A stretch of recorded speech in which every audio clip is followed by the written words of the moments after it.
What's up, everybody? Welcome back to What They Teach You in High School. Hey, today we're doing part 2 on the Bill of Rights. And if you need to know one thing about the Bill of Rights part 2, it's that these puppies are protected by the United States Constitution. Welcome back to What They Teach You in High School. Yeah, that was pretty embarrassing, but we soldier on. But we don't let the soldiers into our house unless we totally consent to it. See what I did there? Because that's Amendment 3 to the United States Constitution. Anyway, so we're going to look today at the Bill of Rights Part 2. That's going to be Amendments 2 through 10 in the United States Constitution. So let's get into it. So the Second Amendment to the United States Constitution is the right to bear arms. And not those bear arms or those bear arms, but yeah, that's right, that bearing of arms. And it was typically to establish a militia because each of the states sort of had their own army. And today, if you look in our textbook, they show you a chart with a little bit of background on how people have changed their opinions over that right to bearing arms. But yet, it's constitutionally protected. And so it's going to take quite a bit of effort to overturn that or to make new laws that impact citizens' rights to carry a weapon in this country. The Third Amendment is kind of the most random one as it relates to our lives today. However, if we lived in a place like Europe where all these countries could inevitably be at war with one another and people could just show up at your door, it would be more impactful. And remember, these people that were making these constitutional amendments, they were typically European. So the Third Amendment says that no military soldiers are allowed to be quartered in one's house without the person's consent. And if they wanted to put somebody from the military in our house during a time of war, the legislature would actually have to make a new law that states that the soldiers could be quartered in our houses at all.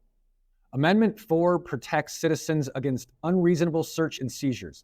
That has essentially established the precedent in the United States that police need a search warrant before they're allowed to go and search somebody's house or somebody's things. And this has even gone as far as people being recorded without their knowledge and then suing the government when the FBI attempted to use that evidence in court without the proper warrant. The Fifth Amendment gives you the protection of self-incrimination.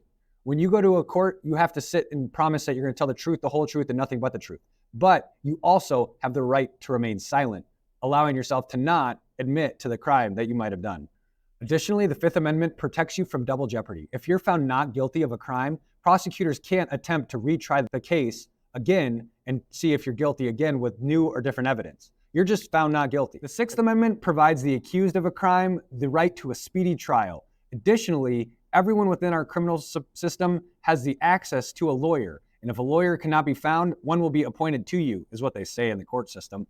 Amendment 7 says, in suits at common law where the value in controversy shall exceed $20, the right of trial by jury shall be preserved, and no fact tried by a jury shall be otherwise re-examined in any court of the United States than according to the rules of the common law. $20 and you guarantee yourself a right to a trial by jury. What a deal. That's a steal. The Eighth Amendment protects you from excessive bail. Essentially, if you commit a crime and the cost is $21, it can't hold you in jail and ask that you pay $10 million to be let out. The other thing that it protects you from is cruel and unusual punishment. And in this country, in some states, we still have the death penalty. And oftentimes the death penalty is held up as an example of what cruel and unusual punishment looks like. And we'll see in the course of time, as we talk about the judiciary, that there are many court cases that examine what is and what is not cruel and unusual punishment. Just know that it was commonplace to tar and feather people in the public square when you disagreed with them. So they decided that wasn't cruel and unusual punishment until, I don't know, 1812 or something like that. Don't quote me on that. That's actually not the least bit accurate. The Ninth Amendment reads like this. The enumeration in the Constitution of certain rights shall not be construed to deny or disparage others retained by the people. The Ninth Amendment establishes that anything not written in the Constitution, it should be assumed that the people do have those rights as opposed to not having those rights. So this really boxes in our federal government as it relates to the rights of the people.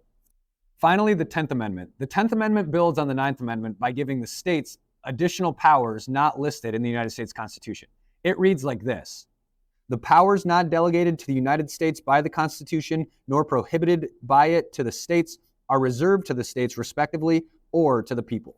And there you have it, folks, the first 10 amendments. Essentially, that establishes our federal form of government, giving great power to the people and even greater power to the states to make rules and laws that the people must abide by.